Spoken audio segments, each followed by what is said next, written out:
भारतीय सेना पैदल सेना दिवस यानी कि इन्फेंट्री डे मनाती है।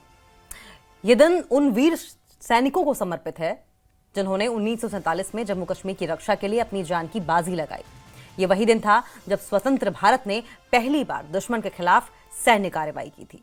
इस खास रिपोर्ट में जानते हैं कि कैसे 27 अक्टूबर 1947 भारतीय सेना के इतिहास का स्वर्णिम अध्याय बना और यह दिन क्यों इतना अहम है।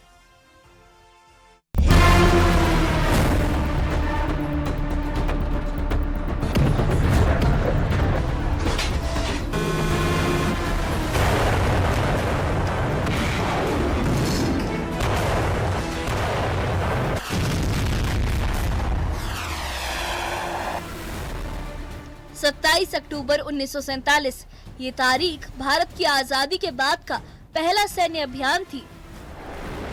इसी दिन भारतीय सेना की 16 रेजिमेंट की पहली टुकड़ी को दिल्ली से श्रीनगर हवाई अड्डे पर उतारा गया।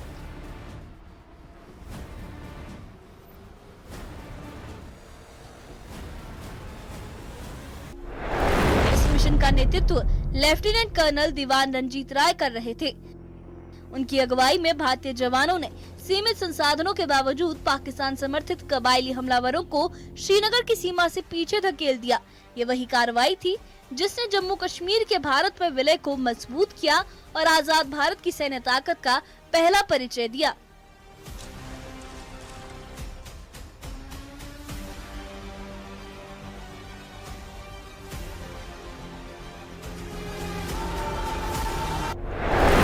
ऐतिहासिक घटना की याद में हर साल 27 अक्टूबर को देश भर में इन्फेंट्री डे मनाया जाता है। इस साल भारतीय सेना ने बारामुल्ला में पैदल सेना दिवस गर्व और श्रद्धा के साथ मनाया।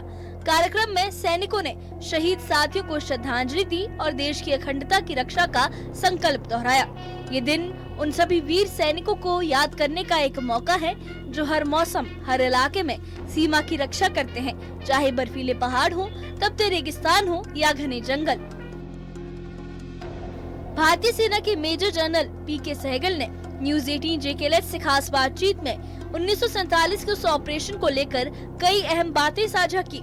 उन्होंने बताया कि अगर भारतीय सेना कुछ घंटे भी देर कर देती तो पाकिस्तान श्रीनगर पर कब्जा कर लेता। उन्होंने ये भी बताया कि भारत ने उस युद्ध में जम्मू कश्मीर के लगभग 67% हिस्से पर नियंत्रण हासिल कर लिया था, लेकिन राजनीतिक निर्णय के चलते मामला संयुक्त राष्ट्र तक पहुंच गया। ये ऑपरेशन हिंदुस्तान के लिए बहुत अहम था और बहुत बड़ा ऑपरेशन था।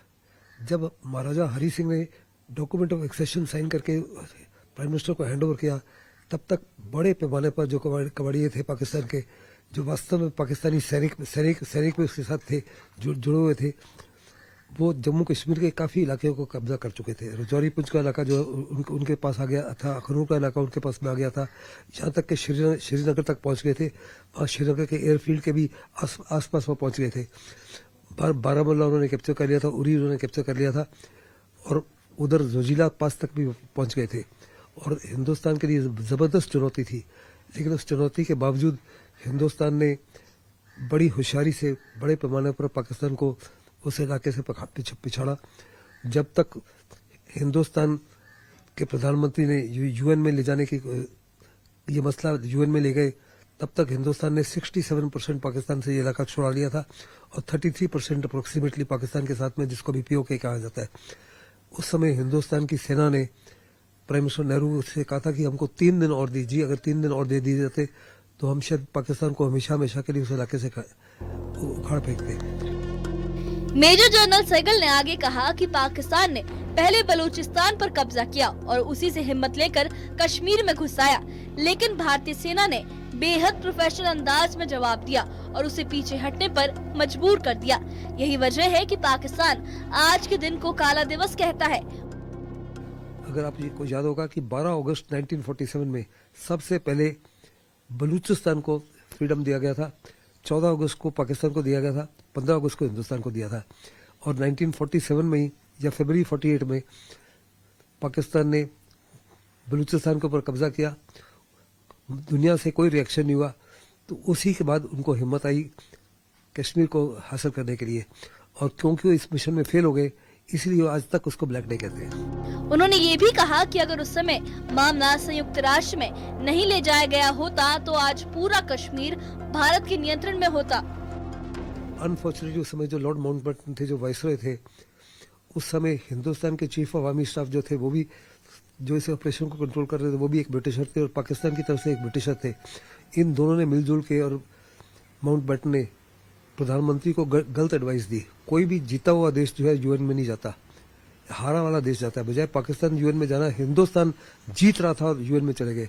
अगर वो गलती नहीं की होती तो आज पूरा का पूरा पीओके हिंदुस्तान का होता। हम पाकिस्तान ऑक्यूपाइड कश्मीर का नाम ही नहीं सुनते। इन्फेंट्री डे सिर्फ एक औपचारिक आयोजन नहीं, बल्कि भारतीय सेना की बहादुरी, अनुशासन और बलिदान का प्रतीक है। ये दिन याद दिलाता है कि जब भी देश की सीमाओं पर खतरा मंडराया है, भारतीय सैनिकों ने अदम्य साहस दिखाया और मातृभूमि की रक्षा की। भारतीय सेना हर साल इस दिन अपने शहीद साथियों को श्रद्धांजलि देती है और आने वाली पीढ़ियों को ये संदेश देती है कि देश की सुरक्षा सर्वोपरि है। Bureau report, news 18।